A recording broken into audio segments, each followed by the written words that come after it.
I had a comment on one of my videos today, and it made me think about something I really want to address with people, specifically people who are really interested in Myers-Briggs. So I see this a lot in people, and they get really caught up in identifying with their particular Myers-Briggs type.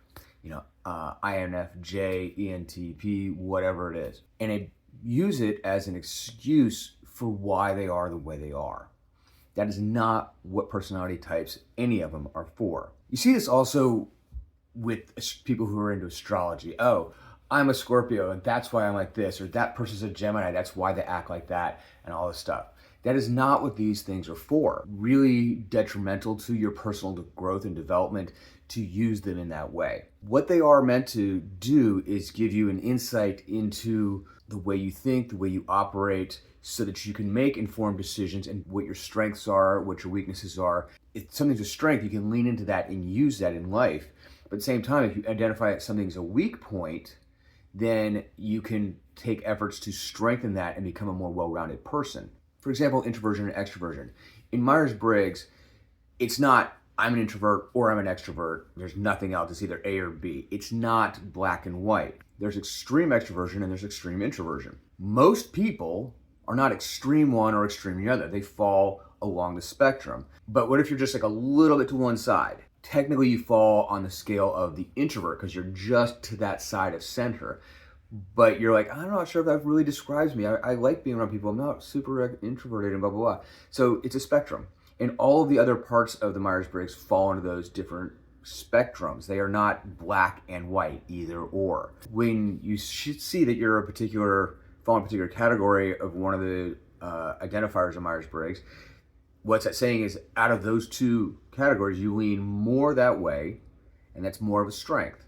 So you can lean into that when that's really useful to you, but at the same time, you can think, okay, I'm weaker on that other end of this spectrum, so I maybe need to do some work to bring that up so I can be better at that. That's how you use Myers-Briggs. It is not, I'm this way and it's set in stone. Myers-Briggs is almost 100 years old, maybe a little older than that. We're finding out so much more about people and genetics and epigenetics and the brain and neurowiring and neuroplasticity and all these things. So these things are not necessarily hardwired. Some might be, some might not. A lot of it might be learned or environmental, and it just becomes our habitual way of thinking and behaving, and we can actually adapt ourselves better. It's a tool. It is not a locked in stone. This is how you are, and this is what you're going to do. This is the way you're going to behave the rest of your life, and you're screwed. And a lot of people also will use it as, well, I'm special. And this is really something that INFJs and the more rare types do. And being an INFJ, this is something I got kind of locked into and for a while, where I'm special. There's something unique about me. But it's also like, oh, well, no one else understands me because I'm an INFJ and I'm just like weird. And that's not healthy. So please refrain from doing that.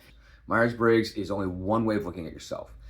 If you think about, like, say, a great work of art, a statue, you go to a museum and you look at it from just one side.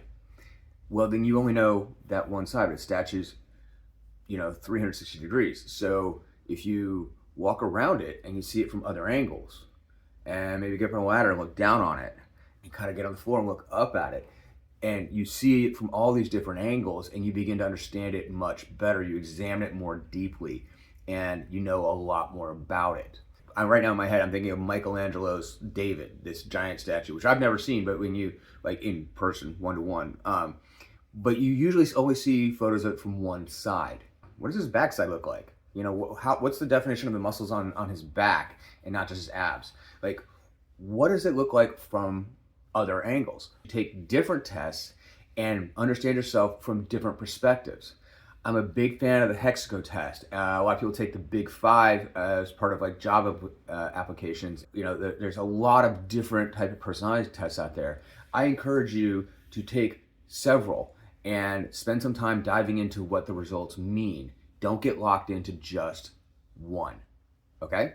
So that's, I hope that helps out some people, hope that clarifies some things, and I'll talk to you in the next video. Peace.